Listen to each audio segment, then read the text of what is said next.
على إبراهيم وعلى آل إبراهيم إنك حميد مجيد. اللهم بارك على محمد وعلى آل محمد كما باركت على إبراهيم وعلى آل إبراهيم إنك حميد مجيد. أما بعد فإن خير الكلام كلام الله وخير السنن سنن محمد صلى الله عليه وسلم وشر الأمور محدثاتها وكل محدثة بدعة وكل بدعة ضلالة وكل ضلالة في النار. يا أيها الذين آمنوا اتقوا الله حق تقاته ولا تموتن إلا وأنتم مسلمون. أعوذ بالله من الشيطان الرجيم. بسم الله الرحمن الرحيم. من شر الوسواس الخناس الذي يوسوس في صدور الناس من الجنة والناس. اللهم رب اشرح لي صدري ويسر لي أمري واحلل عقدة من لساني يفقهوا قولي. إن أريد إلا الإصلاح ما استطعت وما توفيقي إلا بالله عليه توكلت وإليه أنيب. സ്നേഹം നിറഞ്ഞ സഹോദരി സഹോദരന്മാരെ, സത്യവിശ്വാസി വിശ്വാസിനികളെ, പരമകാരുണ്യകനായ പടച്ചവന്റെ പരിശുദ്ധ ദീനീ വിധിവിലക്കുകളെ പ്രവാചകൻ സല്ലല്ലാഹു അലൈഹി വസല്ലമ പഠിപ്പിച്ച രൂപത്തിൽ ധർമ്മനിഷ്ഠയോടെ പ്രതിഫല പ്രതീക്ഷയോടെ ജീവിതത്തിന്റെ എല്ലാ സന്ദർഭങ്ങളിലും പ്രയോഗവൽക്കരിക്കുന്ന മുത്തഖീങ്ങളായ മുസ്ലിമീങ്ങളിൽ ഉൾപ്പെടണമേ എന്ന് ആമുഖമായി എന്നെയും തുടർന്ന് നിങ്ങൾ ഓരോരുത്തരെയും ഉണർത്തുകയാണ്, തഖ്വ കൊണ്ട് വസിയത്ത് ചെയ്യുകയാണ്. അല്ലാഹുവിന്റെ ഇഷ്ടദാസന്മാരിൽ ഉൾപ്പെടുവാനുള്ള മഹാഭാഗ്യം മരിക്കുന്നത് വരെ അല്ലാഹു നമുക്ക് ഏവർക്കും നൽകി അനുഗ്രഹിക്കുമാറാണ്.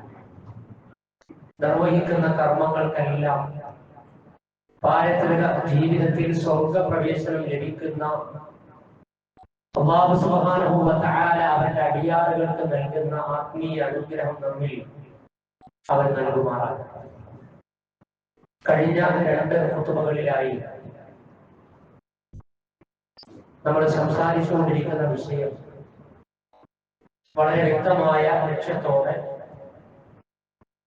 പുതിയ കാലത്തെന്നല്ല ഏത് സമയത്തും മനുഷ്യ മനസ്സിൽ അന്ധവിശ്വാസത്തിന്റെയും ചൂഷണങ്ങളുടെയും മേഖലകളിൽ കടന്നു വരാറുള്ള ജിന്നുമായി ബന്ധപ്പെട്ട് വിശാലുമായി ബന്ധപ്പെട്ടുകൊണ്ടുള്ള വികലമായ ധാരണകളും എന്നാൽ അതിന്റെ പ്രാമാണികമായ വായനയും അതിൽ നിന്ന് തവക്കുലോടുകൂടി നിർഭയത്വത്തോടുകൂടി ഇസ്ലാമിക ഉമ്മത്ത് ഇതര സമൂഹങ്ങൾക്കടക്കം മാതൃകയായി ജീവിക്കേണ്ട കാലഘട്ടത്തിന്റെ നേട്ടം പുതുക്കി തിരിച്ചറിഞ്ഞ് മുന്നോട്ട് പോകുന്നതുമായി ബന്ധപ്പെടുത്തിയുള്ള സംസാരമാണ് നിർവഹിച്ചുകൊണ്ടിരിക്കുന്നത്.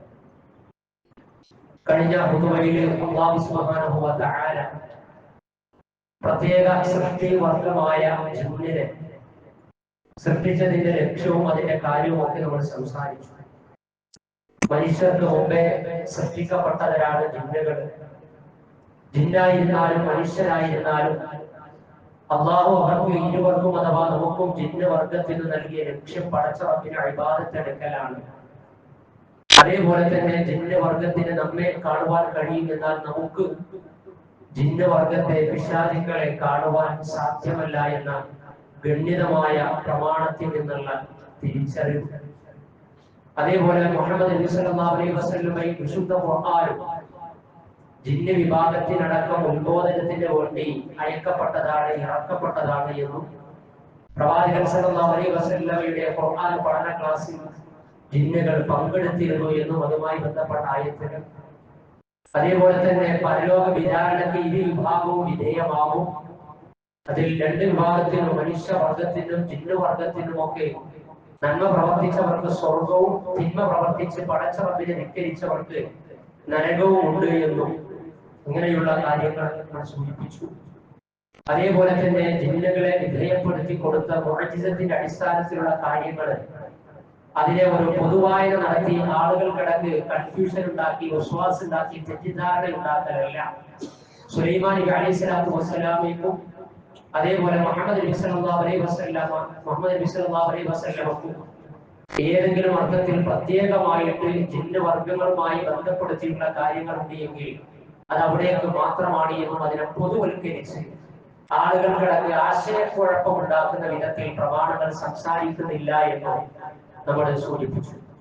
ഇന്ന് ജിന്ന് വർഗത്തിൽ അഥവാ ജിന്നുകളിൽ നല്ലവരുമുണ്ട്, ചീത്ത വിഭാഗവും ഉണ്ട് എന്ന് നമ്മൾ പറയും. മനുഷ്യരെ പോലെ തന്നെ നന്മയും തിന്മയും ഒക്കെ ചെയ്യുവാനുള്ള പ്രകൃതവും സ്വാതന്ത്ര്യവും ജിന്ന് വിഭാഗത്തിന്റെ ജിന്ന് വർഗത്തിന്റെ അല്ലാഹു സുബ്ഹാനഹു വ തആല നൽകിയിട്ടുണ്ട്. അതുകൊണ്ട് തന്നെ മനുഷ്യരിൽ തിന്മ പ്രവർത്തിക്കുന്ന ആളുകളുണ്ട്. നമ്മൾ മനുഷ്യ പിശാചുക്കൾ എന്നൊക്കെ ആലങ്കാരികമായി പറയും. വിശുദ്ധ ഖുർആനിലെ 114 അധ്യായം സൂറത്തുൽ നാസിൽ ആമുഖമായി ഓതി വെച്ചിടത്ത് മിനൽ ജിന്നതി വന്നാസ്, ജിന്നുകളിലും മനുഷ്യരിൽപ്പെട്ട പിശാചുക്കളിൽ നിന്ന് അള്ളാഹുവിനോട് ശരണം തേടണം എന്ന് അള്ളാഹു അറിയിക്കുകയും ചെയ്തിട്ടുണ്ട്. അതേപോലെ തന്നെ ജിന്ന് വർഗത്തിൽ തിന്മ പ്രവർത്തിക്കുന്ന, അധർമ്മങ്ങൾ കാണിക്കുന്ന, തിന്മയിലേക്കും തെറ്റിലേക്കും ഒക്കെ നമ്മെ നയിക്കുന്ന വിഭാഗം അവരാണ് സാത്താന്മാർ, പിശാചുക്കൾ. അതിനാണ് ശൈത്താൻ എന്ന് പറയാറുള്ളത്. ആ ശൈത്താൻ തന്നെയാണ് ഇബ്ലീസ് എന്നതുകൊണ്ട് ഉദ്ദേശിക്കപ്പെടുന്നത്. ആദം നബി അലൈഹി സ്വലാത്തു വസ്സലാം സൃഷ്ടിക്കപ്പെട്ടു. ആദം നബി അലൈഹി സ്വലാത്തു വസ്സലാമക്ക് സുജൂദ് ചെയ്യാൻ വേണ്ടി മലക്കുകളോടും ഇബ്ലീസ് അടക്കമുള്ള ജിന്ന് വിഭാഗത്തോടും അല്ലാഹുവിന്റെ കൽപ്പനയുണ്ടായി. എന്നാൽ ഇബ്ലീസ് അത് ധിക്കരിച്ചു. 18-ാം അധ്യായം സൂറത്തുൽ കഹ്ഫിലെ 50-ാം സൂക്തത്തിൽ ആ ധിക്കാരത്തോടുകൂടി ആദം നബി അലൈഹി സ്വലാത്തു വസ്സലാമയുടെ സൃഷ്ടിഘടനയെ കുറിച്ച് മണ്ണിൽ നിന്ന് സൃഷ്ടിക്കപ്പെട്ട ആദമിനെ ഞാൻ സുജൂദ് ചെയ്യും, കാരണം തീജ്വാലയിൽ നിന്നാണ് സൃഷ്ടിക്കപ്പെട്ടിട്ടുള്ളത് എന്ന്. അതുകൊണ്ട് ആദമിനേക്കാളും മികച്ചത് ഞങ്ങളാണ് എന്ന വംശീയതയുടെ ഉദ്ഘാടനം കൂടിയാണ് അള്ളാഹുവിന്റെ അനുഗ്രഹം നിഷേധിക്കപ്പെടുന്ന വിധത്തിൽ ആട്ടി പുറത്താക്കപ്പെട്ട ജിന്നുവർഗത്തിലെ ആ വർഗമാകുന്ന ഇബ്ലീസ് ആ സമയത്ത് നിർവഹിച്ചത്. ഇബ്ലീസ് ധിക്കരിച്ചു. അതോടുകൂടിയാണ് അള്ളാഹുവിന്റെ അനുഗ്രഹത്തിൽ നിന്ന് മാറി നിൽക്കേണ്ടി വന്നത്. അങ്ങനെ നിരാശപ്പെടുന്നവൻ എന്ന അർത്ഥത്തിലാണ് ഇബ്ലീസ് എന്ന പേര് കൂടി കിട്ടിയത്. സുജൂദ് ചെയ്യാൻ പറഞ്ഞ കൽപ്പന ധിക്കരിച്ചതിലൂടെ ജിന്നിൽ നിന്ന് കൽപ്പന ധിക്കരിച്ച ശൈത്താൻ, പിശാച്, തിന്മ പ്രവർത്തിക്കുന്നവൻ, അള്ളാഹുവിന്റെ കൽപ്പന ധിക്കരിക്കുന്നവൻ എന്ന അർത്ഥത്തിൽ ശൈത്താൻ എന്ന പേര് കൂടി ലഭിച്ചു. അപ്പൊ ശൈത്താനും അതേപോലെ തന്നെ ഇബ്ലീസും ഒന്ന് തന്നെയാണ്. ലിസാനുൽ അറബി എന്ന ഡിക്ഷണറിയിൽ കുല്ലു ആതിൻ മുതമരീദ് മിനൽ ജിന്നി വൽ ഇൻസാനി വദ്ദവാബി ശൈത്താൻ എന്ന് കാണാൻ കഴിയും. ഭാഷാപരമായി കുല്ലു ആതിൻ മുതമരീദ് മിനൽ ജിന്നി വൽ ഇൻസാൻ, അഥവാ ധിക്കരിക്കുകയും അനുസരണക്കേട് കാണിക്കുകയും പരിധി ലംഘിക്കുകയും ചെയ്യുന്ന ജിന്നുകളിലും മനുഷ്യരിലും ജീവികളിലും പെട്ട എല്ലാത്തിനും ശൈത്താൻ എന്ന് പ്രയോഗിക്കാവുന്നതാണ് എന്ന്.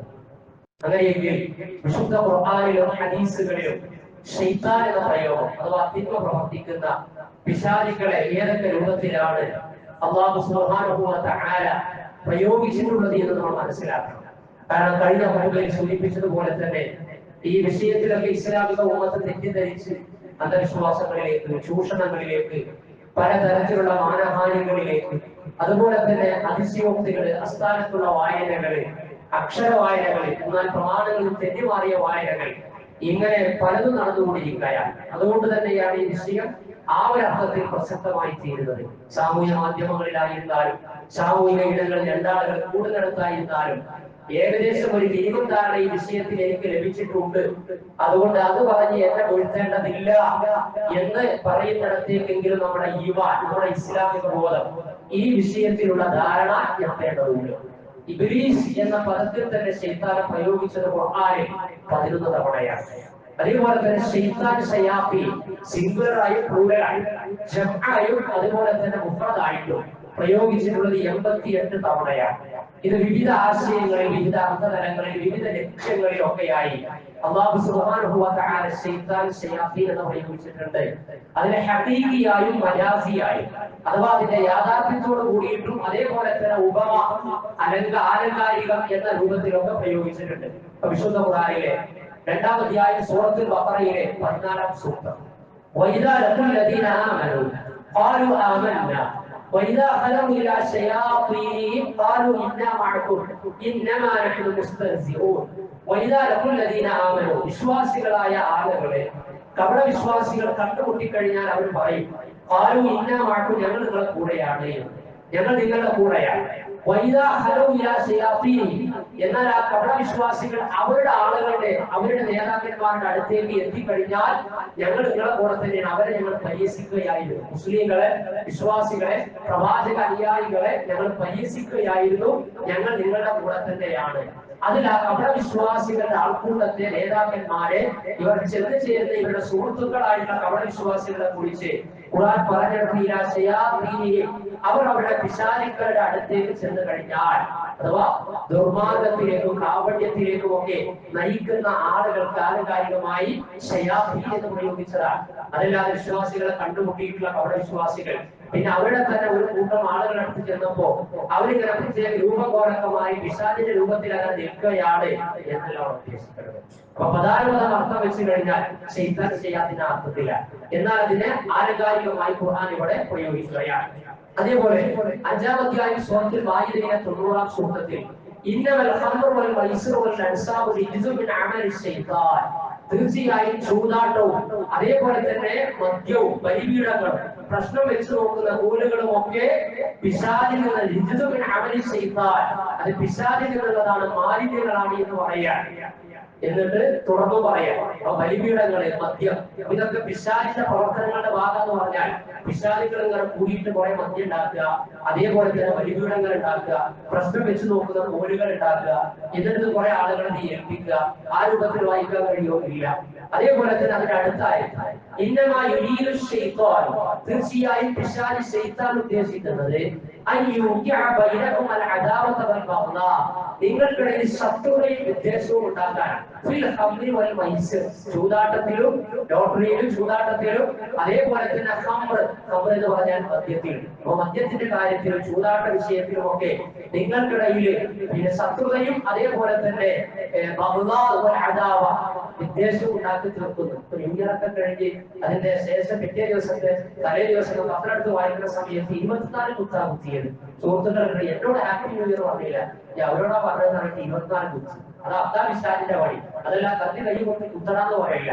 പിശാച് മനസ്സിൽ വിശ്വാസം ഉണ്ടാക്കും, അതിലേക്ക് വരാം. അപ്പൊ ഇത് ഖുർആൻ വളരെ കൃത്യമായിട്ടാണ് പറഞ്ഞത്, ഇന്നമാ യുരീദു ശൈത്താന യൂഖിഅ ബൈനകും അൽ അദാവത വൽ ബഗ്ദാഅ എന്ന് പറയും. വയസുദ്ദുകും അൻ ദിക്രില്ലാഹ്, അല്ലാഹുവിനെ കുറിച്ചുള്ള ഓർമ്മ നഷ്ടപ്പെടുത്തി കളയും, അതിൽ നിങ്ങൾക്ക് തടസ്സമുണ്ടാക്കും, നല്ല കാര്യങ്ങൾക്ക് പോകാൻ പറ്റാത്ത പോലത്തെ വിശ്വാസം ഉണ്ടാക്കും, തിന്മയാണ് നിങ്ങൾക്ക് തോന്നിപ്പിക്കുക, നല്ല ഇസ്ലാമിക ഉമ്മത്തിൽപ്പെട്ട ആളുകൾ തന്നെയാണ് അവരെ കൊണ്ടില്ലെന്നാണ് ഖുർആൻ എത്ര കൃത്യ. പിശാചിന്റെ വശംവദനായി കഴിഞ്ഞാൽ നമസ്കാരത്തിൽ നിന്നൊക്കെ നിങ്ങളെ തെറ്റിച്ചു കളയും. എന്നിട്ട് അല്ലാഹു സുബ്ഹാനഹു വ തആല ചോദിച്ചത്, ഇത്തരത്തിലുള്ള അധർമ്മങ്ങളിൽ നിന്നൊന്നും നിങ്ങൾക്ക് മാറി നിൽക്കാറായില്ലേ എന്ന്. അപ്പൊ ഖുർആനിൽ അല്ലാഹു സുബ്ഹാനഹു വ തആല ഈ രൂപത്തിലൊക്കെ പ്രയോഗിച്ചു. ഈ ഒരുപാട് കാരണം ഈ 88 സ്ഥലങ്ങളിൽ ശൈത്താൻ ശയാത്തീൻ പ്രയോഗിച്ചിടത്തൊക്കെ അവിടൊക്കെ നമുക്ക് കാണുവാൻ കഴിയുന്ന തീർച്ചയായും ഇന്നമായി ഓർക്കും ബിസ്സൂഇ വൽ ഫഹ്ശായി, പിശാച് നിങ്ങളോട് കൽപ്പിക്കുന്നത് ഫഹ്ശായി, തിന്മയും തെറ്റും അധർമ്മങ്ങളും മ്ലേച്ഛമായ കാര്യങ്ങളും ഒക്കെയാണ് എന്ന രൂപത്തിലൊക്കെ പല ആയത്തുകളിൽ കാണാം. അതേപോലെ തന്നെ ഹദീസിൽ ശൈത്താൻ എന്ന് പറയുന്ന പ്രയോഗം ജാബിർ റളിയല്ലാഹു അൻഹു അന്ന റസൂലുള്ളാഹി സ്വല്ലല്ലാഹു അലൈഹി വസല്ലം ഖാൽ ഫിറാശുൽ ലിർറജുൽ, ഒരു പുതപ്പ് പിന്നെ ഒരാൾക്കുള്ളതാണ്, ഒരു മനുഷ്യനുള്ളതാണ്. ഫിറാശുൽ ലിഇംറതിഹി, രണ്ടാമത്തെ പുതപ്പ് നമ്മുടെ വീട്ടിലൊരു പുതപ്പുണ്ടെങ്കിൽ അത് നമുക്കുള്ളതാണ്. അതേപോലെ ഫിറാശുൽ ലിഇംറതിഹി, രണ്ടാമത്തെ പുതപ്പുണ്ടെങ്കിൽ അത് അവരുടെ ഭാര്യക്കുള്ളതാണ്. മൂന്നാമത്തെ പുതപ്പുണ്ടായിക്കോട്ടെ, ആ വിരിപ്പ് അതിഥിക്ക് ഗസ്റ്റ് വന്നാൽ ഉപയോഗപ്പെടുത്തിയിട്ട് അതിനുള്ളതാണ്. നാലാമത്തേതിന് ശൈത്താൻ പിശാചിനുള്ളതാണ്. നാലാമത്തേത് പിശാചുള്ളതാണ് എന്ന് പറയാം. അതെന്താ, വീട്ടിലെ അംഗങ്ങൾക്കനുസരിച്ചൊക്കെ പുറത്തുണ്ടായിക്കോട്ടെ, പക്ഷേ ഇങ്ങനെ ബെഡ്ഷീറ്റ്, വിരിപ്പുകള്, കംപ്ലീറ്റ് അലമാരയിൽ വരെ ആ എണ്ണത്തിനപ്പുറമായി ദൂർത്തുന്ന രൂപത്തിലേക്ക് അടുക്കി വെക്കുകയാണ് എങ്കിൽ അത് പിശാചുള്ളതാണ് എന്നാണ് സൂചിപ്പിച്ചത്. അവിടെ ഇസ്രാഫാണ്, അവിടെ ശൈത്താനത്. അതല്ലാതെ ടിവിയിൽ നിന്ന് സൃഷ്ടിക്കപ്പെട്ട പിശാച് തരക്കടില്ല. ഒന്ന് എ സിയിലൊക്കെ പോയി ബ്ലാങ്കറ്റൊക്കെ പുതച്ച് കിടക്കുക, അവരുടെ വീട്ടിൽ എനിക്കൊരു പുറപ്പുണ്ട് എന്ന നിലയ്ക്ക് രൂപം മാറി വന്ന് നമ്മളറിയാതെ നമുക്കിടക്ക് നമ്മുടെ പിന്നെ തൊട്ടപ്പുറത്തുള്ള റൂമിൽ അങ്ങനെ കിടന്ന് ഉറങ്ങും എന്ന അർത്ഥം വെച്ച് എങ്ങനെ ഉണ്ടാകും? അപ്പൊ അങ്ങനെയല്ല. അതാണ് മജാസിയായിട്ട് പ്രയോഗിച്ചെടുത്ത് ആ രൂപത്തിൽ തന്നെ അർത്ഥം വെക്കണം. ഒരു നാലാമത്തെ പുറപ്പിൽ ശൈത്താൻ പിശാചുള്ളതാണ്. അതുകൊണ്ട് നിങ്ങൾ വീടെടുക്കുമ്പോ വസ്തുവകകൾ വാങ്ങുന്ന സമയത്ത് നിങ്ങൾക്ക് ആവശ്യത്തിനുള്ളതേ വാങ്ങാൻ പാടുള്ളൂ. കാരണം ഇന്ന മുഖത്തിരിക്കാനോ ചെയ്യാത്ത ദൂർത്തടിക്കുന്ന ആളുകൾ പിശാചിന്റെ ആൾക്കാരാണ് എന്ന് മറ്റൊരു സ്ഥലത്തും പറഞ്ഞിട്ടുണ്ട്. അതേപോലെ മറ്റൊരു ഹദീസിൽ നിങ്ങളുടെ നമസ്കരിക്കുന്നവന്റെ മുമ്പിലൂടെ ഒരാൾ പോവുകയാണെങ്കിൽ അവനവനെ തടയട്ടെ എന്നാണ് ഗൗരവമുള്ള കാര്യം. നമസ്കരിക്കുന്നവരുടെ മുമ്പിലൂടെ പോകാൻ പാടില്ല. അതിന്റെ ഗൗരവം അവൻ അറിഞ്ഞിരുന്നെങ്കിൽ ആ നമസ്കാരം വർഷങ്ങളോളം നീണ്ടു നിൽക്കുകയാണെങ്കിലും അവിടെ വെയിറ്റ് ചെയ്തവർ കാത്തിരിക്കുമായിരുന്നു എന്ന മറ്റൊരു ഹദീസ്. ശബ്ദങ്ങൾ ശ്രദ്ധിക്കണം. പല ആളുകളും നമസ്കരിക്കുന്നവരുടെ മുന്നിലൂടെ പോകും. കുട്ടികൾക്കിടക്കൊക്കെ നമ്മള് അവരുടെ തുടക്കത്തിൽ പക്വതയെത്തുന്ന പ്രായത്തിലേക്ക് പ്രവേശിക്കുന്നതിന് മുമ്പ് തന്നെ അതിനെ കുറിച്ചൊക്കെ ഇങ്ങനെ പറഞ്ഞു കൊടുത്ത് കൊണ്ടുവരണം. ഏതായിരുന്നാലും ഒരാൾ നമസ്കരിക്കുന്നവരുടെ മുന്നിലൂടെ പോവുകയാണെങ്കിൽ അല്ലാഹുവിന്റെ റസൂൽ പറയാ, അവനെ നീ തടയണം. നമസ്കാരത്തിലാണെങ്കിലും തടയണം. തടഞ്ഞിട്ട് അവൻ പോവുകയാണ് എങ്കിൽ അവരെ പോരടിക്കണം. മാറി നിൽക്കുന്ന രൂപത്തിൽ ആ രൂപത്തിൽ പിന്നെന്ത് ചെയ്യാം, പിന്നെ ഇടപെടാമെന്ന് പറയാം. യുദ്ധം ചെയ്യണമെന്ന് ശരിക്കും എന്റെ അർത്ഥം ചിന്തല്ല. അപ്പൊ ആ രൂപ കർശനത്തോട് കൂടിയിട്ട് നമസ്കാരത്തിലാണ് നമ്മളെങ്കിലും നമ്മുടെ മുമ്പിലൂടെ നടന്നു നീങ്ങുന്ന മനുഷ്യരെ നമ്മൾ പിടിച്ചുകൊണ്ട് മാറ്റണം. കാരണം അത് പിശാചാണ്. കൂടി ഒരാൾ പിശാചിന്റെ രൂപം മാറിയിട്ട് ഇങ്ങനെ പോകുന്നുണ്ട് എന്നാണോ അതിന്റെ അർത്ഥം? അല്ല. കാരണം നമസ്കാരത്തെ ഡിസ്റ്റോർട്ടാക്കുക, അതിൽ ഭക്തി നഷ്ടപ്പെടുത്തുക, മുന്നിലൂടെ പോവുക, ഈ കാര്യങ്ങളൊക്കെ ശൈത്താനിയത്താണ്, തിന്മയാണ്, വിശ്വാസികളുടെ ഭാഗത്ത് നിന്ന് ഉണ്ടാകാൻ പാടില്ലാത്തതാണ്. ആ രൂപത്തിലാണ് അള്ളാഹുവിന്റെ റസൂല് ഈ കാര്യം പറഞ്ഞിട്ടുള്ളത്. അപ്പൊ അതേ രൂപത്തിൽ അങ്ങനെ തന്നെ അത് മനസ്സിലാക്കുവാൻ കഴിയണം. ഇനി ഇതല്ലാതെ പറഞ്ഞിട്ടുണ്ട് പിശാചിന്റെ പ്രവർത്തനങ്ങളും കാര്യങ്ങളും ഒക്കെ. അതിലേക്ക് വരുന്നതിന് മുമ്പ് പിശാചിനെ മനുഷ്യന്റെ മേൽ ഇനി നിർവഹിക്കാൻ കഴിയുന്ന കാര്യങ്ങളിലൊക്കെ അപ്പൊ പിശാചുമായി ബന്ധപ്പെട്ടുകൊണ്ടുള്ള കാര്യങ്ങളിൽ അതേപോലെ തന്നെ ചർച്ചകളിൽ നമ്മൾ പിന്നെ ഒരുപാട് കാര്യങ്ങൾ കേട്ടതിലൊക്കെ പിശാചിങ്ങനെ മറിച്ചു, പിശാചി തള്ളിയിടും. അതേപോലെ തന്നെ തേങ്ങയിടുമ്പോൾ ശ്രദ്ധിക്കണം. ഇത് പിശാചിന്റെ ജിന്നിന്റെ മുകളിൽ വന്നു വീഴാൻ സാധ്യതയുണ്ട്. മേശം വലിക്കുമ്പോൾ ശ്രദ്ധിക്കണം. കാരണം അടക്കമെങ്ങാനും അതിൽ ശൈത്താൻ കുടുങ്ങിക്കഴിഞ്ഞാൽ പ്രത്യാക്രമണം നടത്തും ആ രൂപത്തിൽ. അതേപോലെ തന്നെ ഗർഭിണികളായ സ്ത്രീകൾ അവരുടെ ഗർഭം പിന്നെ വിജയകരമാകാത്തതിന്റെ പിന്നില് പിശാചാണ് ഇടപെടുന്നത്. ഗർഭം അലസിപ്പിക്കും. അതേപോലെ പാത്രം മറിച്ചിടുക, ജനലടക്കുക, വാതിലടക്കുക, ഇങ്ങനെ പല രോഗം പരത്തുക, ഇങ്ങനെ പല രൂപത്തിലുള്ള വ്യാഖ്യാനങ്ങളെ പിശാചിന് മനുഷ്യന്റെ മേൽ നിർവഹിക്കാൻ കഴിയുന്ന അധികാരത്തെ കുറിച്ച് വ്യാഖ്യാനിക്കപ്പെട്ടുകൊണ്ടിരിക്കുന്നുണ്ട്. അതിലെ ചെയ്താൽ കയറുക, ഇറങ്ങുക, കണ്ണ് കാണുന്ന ആളുകളുടെയും മനുഷ്യരുടെയും പ്രശ്നം തന്നെ നമ്മൾ പരിഹരിച്ച് തീർത്തിട്ടില്ല. അവളാണ് കണ്ണുകൊണ്ട് കാണാത്ത പിശാചിനെ കയറ്റാനും ഇറക്കാനും അത് നമ്മൾ എന്ത് ചെയ്യണത്. അപ്പൊ കാണാത്ത പിശാചിനെ എന്ത് ചെയ്യാണ് ചർച്ച ചെയ്തിട്ട് സാധാരണക്കാരെ, പിന്നെ പാവപ്പെട്ട മനുഷ്യരെ, അതേപോലെ തന്നെ ഈമാനികമായിട്ട് ദൗർബല്യമുള്ള ആളുകളെയൊക്കെ എന്ത് ചെയ്യുന്നത്, ചൂഷണം ചെയ്യുന്നതും ഭയപ്പെടുത്തിക്കൊണ്ടിരിക്കുന്നതും. അതുകൊണ്ട് അവർ അവിശ്വാസി ചെയ്യുന്നതിനേക്കാളും വലിയ പാഴ്ചയായിരിക്കും ഒരു അന്ധവിശ്വാസിയായിട്ടുള്ള വിഷയം നേരെ ചൊവ്വെ മനസ്സിലാക്കാൻ കഴിയാത്ത, നക്കല് കൊടുത്ത് മനസ്സിലാക്കാൻ കഴിയാത്ത ആളുകൾ ചെന്ന് പതിക്കുക എന്നതാണ്. എന്നിട്ട് അതിന് വേണ്ടിയിട്ട് എന്ത് ചെയ്യും, പിന്നെ ആ കാര്യങ്ങളൊക്കെ ഇങ്ങനെ പിശാച് നിർവഹിക്കുമെന്ന് പറഞ്ഞതിന് ശേഷം പിന്നെ അതിന്റെ പരിഹാരക്രിയ എന്ന നിലക്കാണ് പിന്നെ തെറാപ്പി, അതേപോലെ തന്നെ ശൈത്താനെ ഇറക്കണം, കയറ്റിയാൽ പിന്നെ ഇറക്കേണ്ടി വരില്ല, അതിന്റെ ഒരു വിഷയം. അപ്പൊ ഇറക്കാൻ വേണ്ടിയിട്ടുള്ള കാര്യങ്ങൾ അങ്ങനെ അത് അടിച്ചിറക്കി. ഈ വിഷയം സംസാരിക്കുന്നതിന്റെ കഴിഞ്ഞ ആഴ്ച അല്ലാതെ അതിന്റെ തൊട്ട് മുമ്പത്തെ ആഴ്ചയിൽ പറഞ്ഞതുപോലെ പിന്നെ ഹസീനമാണ് കൊല്ലപ്പെടുക. അതേപോലെ തന്നെ ഗഫൂറാജിന്റെ വിഷയം തന്നെ. ഗഫൂറാജി കൊല്ലപ്പെട്ടത് മനുഷ്യ പിശാചുക്കൾ നിർവഹിച്ചതാ. ഷമീനയും സഹോദരങ്ങളും അവരാണ് അടിച്ചു കൊന്നത്. യഥാർത്ഥ ജിന്നുകളെ നമ്മളെ കാണും, നമുക്ക് അവരെ കാണാൻ കഴിയില്ലെങ്കിലും അവരിതിലൊന്നും ഭാഗവാക്കാകാതെ അവര് നിന്ന് നോക്കുക. കണ്ടില്ലേ, കൊല്ലണ്ടതൊക്കെ കൊന്നിട്ട് എല്ലാം തട്ടിയെടുത്തിട്ട് എന്നിട്ട് നമ്മുടെ പേര് ചാർത്തി കളയുക. നമ്മുടെ പേര് ചാർത്തി കളയാണ്. അവിടെ പിശാചി ഒരർത്ഥത്തിൽ വിജയിച്ചു. വിശ്വാസം നടത്തി, ആർത്തി ഉണ്ടാക്കി, ആ രൂപത്തിലേക്ക് പ്രബോധനം നടത്തി, ശരീരയെ കൊണ്ടും കൂട്ടാളികളെ കൊണ്ട് ഇക്കാര്യം നിർവഹിച്ചു. അതല്ലാതെ പിശാചി പരിപാടി എടുത്തു, ദത്തെടുത്തു കൊടുത്തു, അടിച്ചോ, ചുവരിലേക്ക് ലഭിച്ചോ, ഇതൊന്നും പിശാചി ചെയ്തിട്ടില്ല. അതേപോലെ തന്നെ രൂപം മാറിയിട്ട് വരിക, എന്നിട്ട് അങ്ങനെ രൂപം മാറി വരാൻ കഴിയുന്നുണ്ടെങ്കിൽ ദാമ്പത്യത്തെ പിന്നെ പിരിക്കലും ഇല്ലാതാക്കാൻ പിശാചിന് ഏറ്റവും ഇഷ്ടമുള്ള. അപ്പൊ അങ്ങനെയെങ്കിൽ ഭാര്യയുടെ രൂപത്തിലേക്ക് പിശാചിന് മാറുക, എന്നിട്ട് ബീച്ചിൽ എവിടെങ്കിലൊക്കെ ഒരു പിന്നെ സ്ഥലത്ത് വെച്ചിട്ട് ഭർത്താവ് കാണുക, എന്റെ ഭാര്യ ഇങ്ങനെ അവിടെ കാണുന്നത് എന്റെ വീട്ടിലെത്തിയപ്പോൾ ചോദിക്കുക, എന്നെ അവിടെ കണ്ടല്ലോ എന്ന്. അത് ഞാൻ അവിടെ പോയിട്ടില്ല, അതെന്റെ ഓളത്തിലെ പിശാചായിരിക്കും എന്ന് പറഞ്ഞാൽ എന്താ അവസ്ഥ? CCTV വെച്ചാലും മോഷണത്തിന് രക്ഷപ്പെടാൻ കഴിയില്ല. കാരണം പിടിക്കപ്പെട്ട പ്രതികള് പിന്നെ മോഷണം നടത്തിയ കള്ളന്മാർ പറയും, ഞങ്ങൾ ചെയ്തിട്ടില്ല, CCTV ഞങ്ങളെ കാണും, പക്ഷെ അത് ഞങ്ങളല്ല, ഞങ്ങളുടെ രൂപത്തില് പിശാചി രൂപം മാറി വന്നിട്ട് അവിടെ മോഷണം നടത്തി പോയതാണ് എന്ന്. അഥവാ പ്രകൃതി വ്യവസ്ഥയെ, പ്രപഞ്ച വ്യവസ്ഥയെ, മനുഷ്യ ജീവിതത്തെ, പരസ്പര വിശ്വാസത്തെ കംപ്ലീറ്റ് ഡിസോർഡർ ആക്കുന്ന വിധത്തിലുള്ള ഒരു പ്രാമാണിക വായന നടത്തി അതിൽ നിന്ന് പ്രമാണത്തെ ആ രൂപത്തിൽ ഇങ്ങനെ വ്യാഖ്യാനിച്ച് ഏതെങ്കിലും ആളുകളെ പ്രയാസപ്പെടുത്തി ശബ്ദത്തിൽപ്പെടുത്തേണ്ട ആവശ്യമില്ല. അള്ളാഹുവിന്റെ ദീൻ എന്ന് പറയുന്ന നിർഭയത്വം, ആ സാമൂഹിക നിർഭയത്വം, കുടുംബത്തിലെ നിർഭയത്വം, അതിലെ സുരക്ഷിതത്വം, അതേപോലെ തവക്കുല്, ഇങ്ങനെയുള്ള കാര്യങ്ങളൊക്കെ ഉണ്ടാകും. എന്നിട്ട് ആയത്തിനെ വ്യാഖ്യാനിച്ച മുഫസ്സിറുകളൊക്കെ ഉണ്ടായിരിക്കും. പക്ഷെ അതിന്റെ വ്യാഖ്യാനത്തെ പഴുതടച്ച് അനലൈസ് ചെയ്ത് ഈ പറയുന്ന ഇസ്ലാമിക ജീവിതത്തിലൂടെ ഇസ്ലാമിക് സൊസൈറ്റിക്കും മുസ്ലിമീങ്ങൾക്കും മൊത്തം കിട്ടുന്ന ഒരു പവർ പോയിന്റ് കിട്ടണം. ആ രൂപത്തിൽ കിട്ടുന്ന രൂപത്തിലുള്ള വ്യാഖ്യാനങ്ങൾ, അതാണ് കൂടുതൽ പ്രാമാണികമായ അമ്ന് നൽകുന്ന വ്യാഖ്യാനം എന്ന് പറയുന്നത്. ഇമാം റാസി റഹ്മത്തുള്ളാഹി വളരെ കൃത്യമായി പറഞ്ഞു, പിശാചിനെ മനുഷ്യനെ അടിച്ചു വീഴ്ത്തുക, ആ രൂപത്തിൽ തള്ളിയിടുക, ഇതൊന്നും സാധിക്കുകയില്ല എന്നാണ്. രണ്ടാമത്തെ സൂറത്തുൽ ബഖറയിലെ 275-ാമത്തെ ആയത്താണ് പറയുക, പലിശ തിന്നുന്നവരെ അവനെ പിശാചെ മറിച്ചിടുന്നവനെ പോലെയായിരിക്കും പരലോകത്ത് അതിനാൽ അവൻ എഴുന്നേറ്റ് വരിക എന്നുള്ളതാണ്. അറബികളുടെ ഒരു പ്രയോഗം എല്ലാ തിന്മകളെയും പിശാചിലേക്ക് ചേർത്തി പറയുക.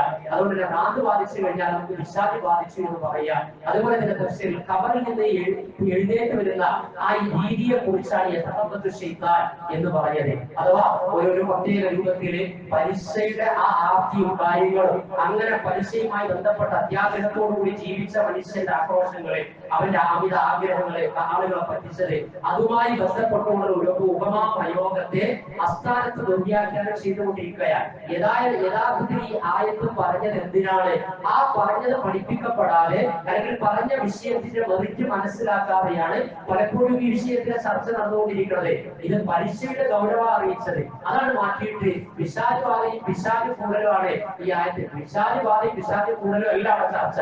മറിച്ച് ഒരാൾ പലിശ വെച്ച് പലിശയുടെ ഗൗരവം പറഞ്ഞിട്ടുണ്ട്. എല്ലാ ഹറാമിലേക്ക് എത്തിക്കുകയും ഉപജീവന ഹറാമാക്കുകയും പ്രാർത്ഥന നിഷ്ഫലമാക്കുകയും ചെയ്യുന്ന കാര്യം. അപ്പൊ പലിശയുമായി ബന്ധപ്പെട്ട ഗൗരവത്തെ ഉറച്ചിട്ട് മറ്റൊരു വിഷയത്തിലേക്ക് അതിന് പ്രമോഷൻ കൊടുക്കുക എന്ന് പറഞ്ഞാൽ അതാണ് ആയത്തിലെ ദുർവ്യാഖ്യാനിക്കുക എന്ന് പറയുന്നത്. അപ്പൊ അങ്ങനെ ആ രൂപത്തിൽ പോകേണ്ട ആവശ്യമില്ല. അങ്ങനെ ഒരാളെ മനസ്സിലാക്കാൻ കഴിയില്ല. ചുവയ്ക്ക് പള്ളി പോകുന്ന സമയത്ത് പിശാച് വന്നുള്ള കാര്യം വെച്ച് വയ്ക്കുക, എന്നിട്ട് കുറച്ചിടുക. തഹജ്ജുദ് സമയത്ത് പിശാച് എന്ന പ്രത്യക്ഷമായിട്ട് വന്നിട്ട് ഇടപെടാൻ കഴിയുന്നുണ്ടെങ്കിൽ, നമ്മുടെ ജീവിതത്തിലേക്ക് ആ ഒരു അർത്ഥത്തിൽ വന്ന് ഇടപെടാൻ സാധിക്കുമെങ്കിൽ 4 മണിക്ക് എഴുന്നേറ്റ് ഒരാൾ തഹജ്ജുദ് നിസ്കരിക്കുമ്പോൾ മനസ്സിൽ വിശ്വാസം നടത്തുന്നതിന് പുറമെ ശ്രദ്ധ തെറ്റിക്കാനും അവനെ തകർക്കാനും ആ കർമ്മത്തിൽ അവനെ മാറ്റാനും വേണ്ടിയിട്ട് തൊട്ടപ്പുറത്ത് നിന്ന് വാതിലിങ്ങനെ ജസ്റ്റ് ഇങ്ങനെ മുട്ടിയാൽ മതി, ഒന്നിങ്ങനെ ഒച്ചണ്ടാക്കിയാൽ മതി. അപ്പോൾ തന്നെ നിശബ്ദമായ അന്തരീക്ഷത്തിൽ എവിടുന്ന ഒരു സൗണ്ട് ഇങ്ങനെ വരുന്നത്, ഇതിന്റെ ശ്രദ്ധ പോയി നോക്കുമ്പോൾ ഒന്നും കാണൂല. അത്രത്തോളം പിശാചിന് സാധിക്കും? ഒരിക്കലും സാധിക്കുകയില്ല. അപ്പൊ പിശാചിന് അന്തം ഒതുക്കാത്ത കഴിവ് കൊടുത്തുകൊണ്ട് അപ്രമാദിത്വം നൽകിയിട്ടുള്ള വ്യാഖ്യാനങ്ങളിലേക്ക് പോകേണ്ട ആവശ്യമില്ല. 4-ാം അധ്യായം സൂറത്തുൽ നിസായിലെ 76-ാമത്തെ ആയത്തിൽ തീർച്ചയായിട്ടും പിശാചിന്റെ തന്ത്രങ്ങൾ ഒരർത്ഥത്തിൽ ദുർബലമാണ് എന്ന് പറയാൻ അല്ലാഹു പറഞ്ഞെടുത്ത് നിന്നാൽ മതി. അഥവാ വിശ്വാസത്താക്കാൻ കഴിയും. അതിലുപരിയായിട്ടുള്ളതൊക്കെ ദൗർബല്യം നിറഞ്ഞതാണ് എന്ന് പിശാചിനെ പറയാൻ അന്ത്യനാൾ സംഭവിച്ച് വിചാരണ കിടക്കുന്ന വേളയിൽ 14-ാം അധ്യായം സൂറത്ത് ഇബ്രാഹിമിലെ 22-ാമത്തെ ആയത്തിൽ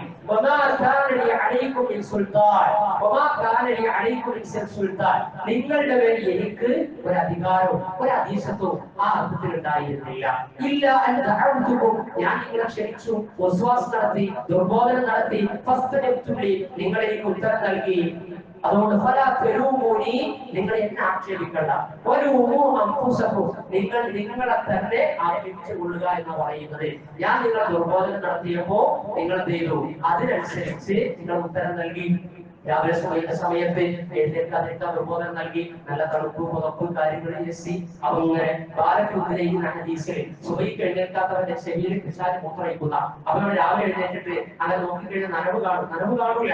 അത് ആലങ്കാരിക പ്രയോഗം. എന്താ മൂത്രയിക്കും പറഞ്ഞാൽ അവരിങ്ങനെ ദുർബോധനം നടത്തും. കിടന്നു, ഈ ടൈമുണ്ട്, ബാങ്ക് കൊടുത്തിട്ടേ ഉള്ളൂ, 20 മിനിറ്റിന്റെ ജമാഅത്തിനെ അങ്ങനെ കെടുത്തി അവന്റെ ജമാഅത്ത് അവസാനം ചെയ്യും, പിശാച് നഷ്ടപ്പെടുത്തും. ജമാഅത്തിന്റെ ബാങ്ക് കൊടുക്കാൻ ടൈമായി. അപ്പോഴും പറയാം ഒരു കാര്യം വരാം, ഒന്ന് ചായ കുടിച്ച് വരാ എന്ന് പറയാം. ചിലപ്പോൾ സുഹൃത്താവും പറയണത് അവൻ മനുഷ്യപ്പെട്ട പിശാചാണ്. കാരണം ജുമാഅത്ത് നേരത്തെ വന്നിട്ട് ഒട്ടകത്ത് അറുത്ത് കൊടുത്ത കൂലി കൊടുത്ത് ഇങ്ങനെ കൊണ്ടുപോകാൻ ഒരു ചെറിയ കാര്യം അടിച്ചു വരാം എന്ന് പറഞ്ഞുകൊണ്ട്, അതല്ലെങ്കിൽ ഇവർക്കെല്ലാം പിശാച് തോന്നിപ്പിക്കാറുണ്ട്, ഇനിയും ടൈം ഉണ്ടല്ലോ, 10 മിനിറ്റ് കൂടിയിട്ട് ചെറിയ മസാല ദോശ അടിച്ചു വരാം എന്നുള്ള നിലക്ക് എന്ത് ചെയ്യാം, അവർ തിരിച്ചു വരുമ്പോഴേക്ക് ടൈം ഉണ്ട്. ഇതാണ് പിശാചിന്റെ പരിപാടി എന്ന് പറഞ്ഞാൽ. അതല്ലാതെ അതീശത്വം പിന്നെ നടത്തിയിട്ട് പിന്നെ നമ്മുടെ പള്ളിയിലേക്ക് പോകുന്നിടത്ത് പ്രയാസം ഉണ്ടാക്കുക, പിന്നോട്ട് വലിക്കുക, ഇതൊക്കെ പരിപാടിയില്ല. 16-ാം അധ്യായം സൂറത്തുൽ നഹ്ൽ 99-ാമത്തെ ആയത്ത്, ഇന്നഹു ലൈസ ലഹു സുൽത്താൻ, തീർച്ചയായും അവർക്ക് പിശാചിന്റെ സുൽത്താൻ, അധികാരം, അതീശത്വമില്ല. അലല്ലദീന ആമനു, വിശ്വാസികളുടെ മേൽ, വഅലാ റബ്ബിഹിം യതവക്കലൂൻ, അല്ലാഹുവിൽ വരമേൽപ്പിച്ച് ജീവിക്കുന്ന ആളുകളുടെ മേൽ തീരെയില്ല. അള്ളാഹുവിനെ വരവേൽപ്പിച്ച് ജീവിക്കുന്ന ആളുകളുടെ മേൽ തീരെയില്ല.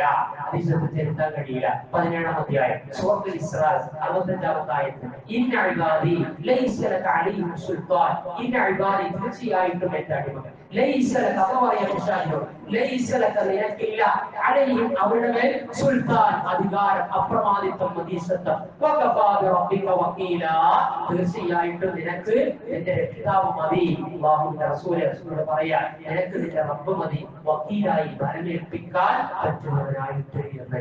ഈ രൂപത്തിലൊക്കെ ഖുർആനിലെ സൂക്തങ്ങൾ, പ്രവാചകൻ സല്ലല്ലാഹു അലൈഹി വസല്ലമയുടെ ഹദീസുകളിലൂടെ വന്ന കാര്യങ്ങൾ, ആ പരിധിയിൽ നിൽക്കുക.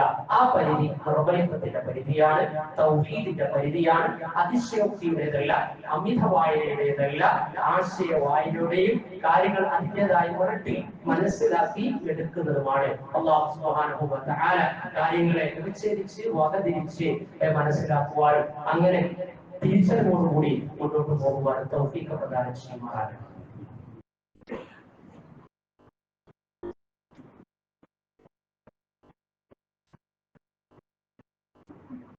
അൽഹംദുലില്ലാഹ് ഹംദൻ കസീറൻ തയ്യിബൻ മുബാറകൻ ഫീഹി كما يحب ربنا ويرضى واشهد ان لا اله الا الله وحده لا شريك له صلى الله على نبينا محمد وعلى اله وصحبه ومن تبعهم باحسان الى يوم الدين. സ്നേഹം നിറഞ്ഞ സഹോദരി സഹോദരന്മാരെ, അല്ലാഹുവിന്റെ ദീനീ വിലക്കുകൾ ജീവിതത്തിന്റെ എല്ലാ സന്ദർഭങ്ങളിലും പാലിച്ചുകൊണ്ട് അവന്റെ ഹൃദയം മഹബ്ബത്തിൽ നഷ്ടപ്പെടാത്ത തഖ്വയും ഇഖ്ലാസും ഈമാനും കൈമുതലാക്കി ജീവിതം മുന്നോട്ട് നീക്കുന്ന ഉൾബുദ്ധയിൽ ഉൾപ്പെടണമേ എന്ന് രണ്ടാമതൊരിക്കൽ കൂടി നിങ്ങളെ ഉണർത്തുകയാണ്. അല്ലാഹുവേ അനുഗ്രഹിക്കുമാറാകട്ടെ.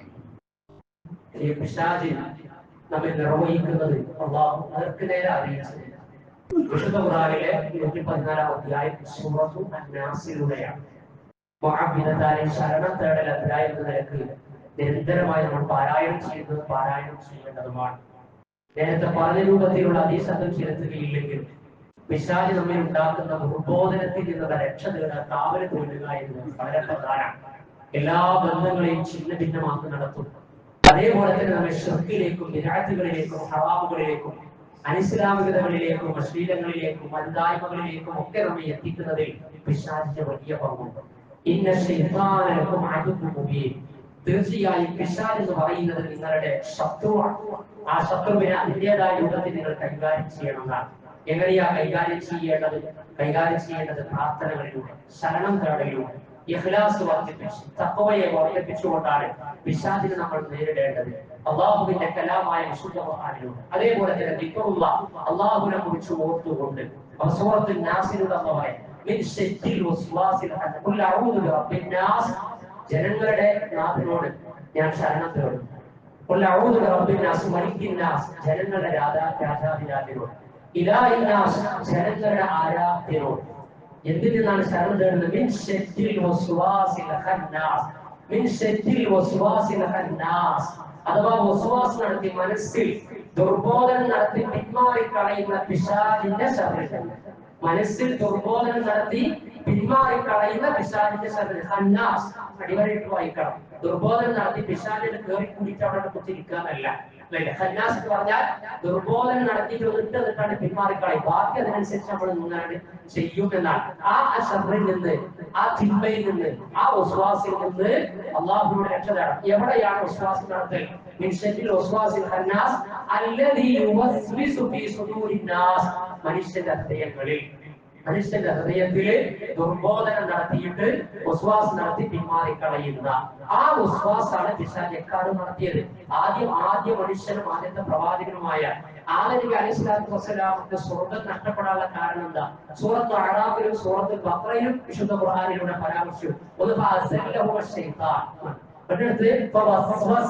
ആദം നബിക്ക് അവർ വസ്വാസ് ഉണ്ടാക്കി ദുർബോധനം നടത്തി എന്നാ പറഞ്ഞത്. അതല്ലാതെ ഒക്കിയിട്ട് മരത്തിലേക്ക് അടുക്കരുത്, അള്ളാഹു കൊടുത്ത കൽപ്പന നിങ്ങൾ ആ മരത്തിലേക്ക് അടുക്കരുത് എന്നാ.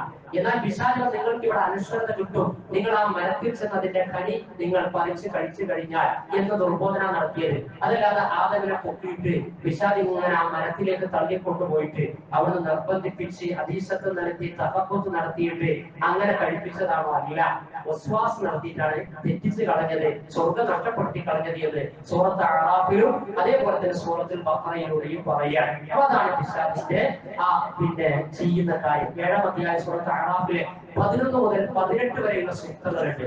അള്ളാഹും ശൈത്താനും തമ്മിലുള്ള സംഭാഷണമാണ്. അള്ളാഹിന്റെ കൽപ്പന ആദമിന്റെ സുജൂദ് ചെയ്യാൻ പറഞ്ഞ് ധിക്കരിച്ച ആ സമയം മുതൽ പിന്നെ നീ പുറത്താണ്, നീ റജീമാണ്, ആട്ടി അകറ്റപ്പെട്ടവരാണെന്ന് പറഞ്ഞപ്പോ പിശാച് പറഞ്ഞു, എങ്കിൽ അന്ത്യനാൾ വരെ എനിക്ക് ആയുസ് നെട്ടിത്തരണം, അത് നിനക്ക് ആയുസ് നെട്ടിത്തരാൻ. അങ്ങനെ നീ എനിക്ക് ആയുസ് നെട്ടിക്കഴിഞ്ഞാൽ നിന്റെ അടിമകളുടെ ഇടത്തും വലത്തും എല്ലാ ഭാഗത്തും അവരെ വിശ്വാസിലാക്കില്ല, ഓവിയല്ല, അവരെ പിടപ്പിക്കാൻ വേണ്ടിയിട്ട് എല്ലാ ഭാഗങ്ങളിലും ഞാൻ വന്നുകൊണ്ടിരിക്കുമെന്ന് പിശാച് പറഞ്ഞു. ആ സമയത്ത് അള്ളാഹു പറഞ്ഞു, ഇഖ്ലാസുള്ള അടിമകളെ നിനക്ക് പിഴപ്പിക്കാൻ സാധ്യമല്ലായിരുന്നു. അപ്പൊ അവിടെയും പറഞ്ഞത് പിഴപ്പിക്കുന്നതിന് വേണ്ടി വസ്വാസ് നടത്തുന്നതിന് വേണ്ടി വരുമെന്നാണ്. അള്ളാഹുവിൽ നിന്ന് ഏറ്റെടുക്കുന്നത്, അള്ളാഹു കൊടുത്തതും ആ രൂപത്തിലാണ്. അപ്പൊ അങ്ങനെയാകുമ്പോ അതെല്ലാത്തതിനെ മറ്റൊരു തരത്തിലേക്ക് നോക്കാനും പ്രയാസം. പിന്നെ ഹദീസ്, ആ ഹദീസിൽ പ്രവാചകൻ സല്ലല്ലാഹു അലൈഹി വസല്ലം പറഞ്ഞു, ഇന്ന ശൈത്താന യജ്രി മജറത്തം, ഇന്ന ശൈത്താന തീർച്ചയായും പിശാച് മനുഷ്യന്റെ രക്തം സഞ്ചരിക്കുന്നിടത്തൊക്കെ സഞ്ചരിക്കും.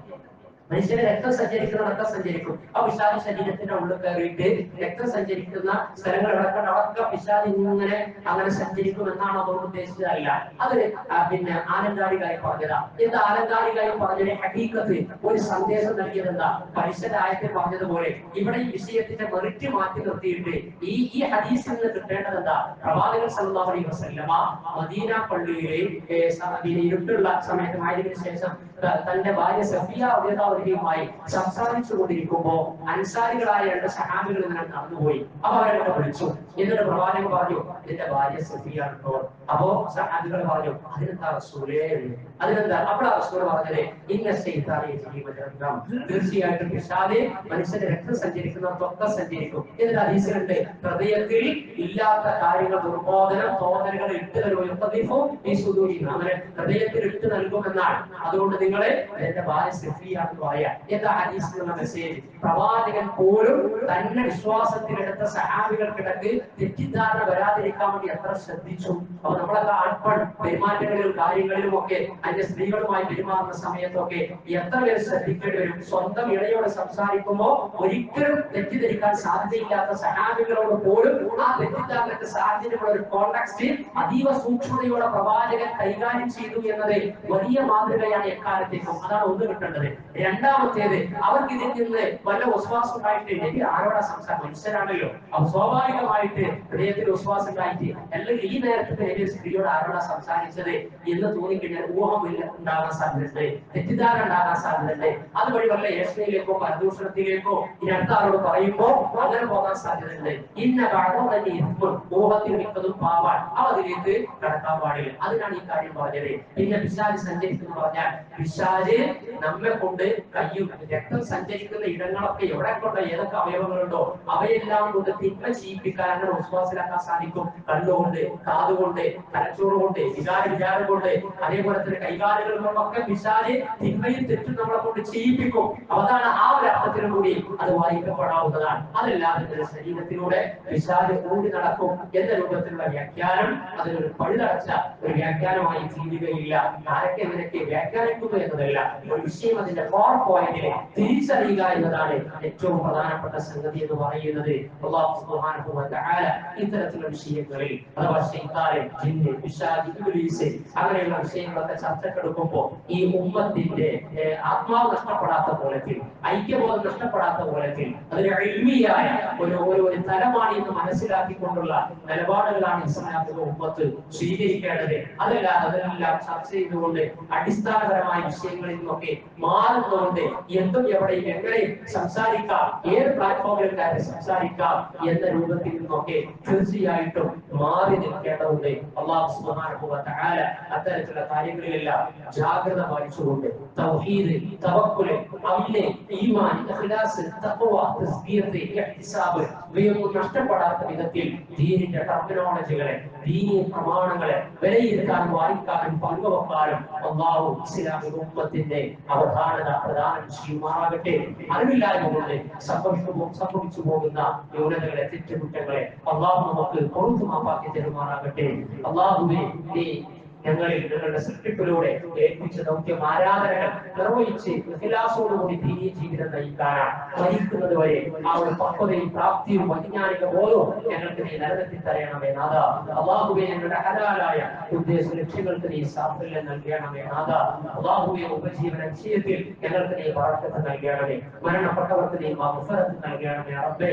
അല്ലാഹുവേ, ഫലസ്തീനിൽ ലോകത്തിന്റെ വിവിധ ഭാഗങ്ങളിൽ അരക്ഷിതമായി കൊണ്ടിരിക്കുന്നവർ, പ്രയാസങ്ങളായി തീരുന്നവർ, ദിനപ്രതി കൊല്ലപ്പെടുന്നവർ, അല്ലാഹുവേ നീയാണ് നീതി സമ്പൂർണ്ണമായി വിധിക്കുന്നവർ. ഭാരതത്തിലുള്ള ലോകത്ത് അവർ സഹിക്കുന്ന ത്യാഗങ്ങൾക്ക്, വേർപാടുകൾക്ക് നീതി സ്വീകരിക്കണമേ നാഥ.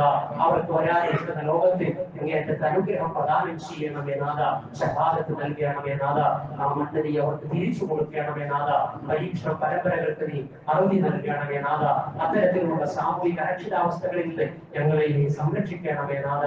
اللهم اغفر للمؤمنين والمؤمنات والمسلمين والمسلمات الاحياء منهم والاموات انك مجيب الدعوات يا قاضي الحاجات. اللهم اجرنا من النار، اللهم اجرنا من النار، اللهم اجرنا من النار. ربنا لا تزغ قلوبنا بعد إذ هديتنا وهب لنا من لدنك رحمة إنك أنت الوهاب. ربنا آتنا في الدنيا حسنة وفي الآخرة حسنة وقنا عذاب النار. اللهم انصر إخواننا في هذه المنطقة المظلومة. اللهم كن نصيرا ومعينا للمجاهدين في هذه المنطقة. ربنا تقبل دعاءنا، ربنا تقبل دعاءنا، ربنا تقبل منا إنك أنت السميع العليم وتب علينا إنك أنت التواب الرحيم. والصلاة والسلام على رسولك الكريم وعلى آله وصحبه ومن تبعهم بإحسان إلى يوم الدين.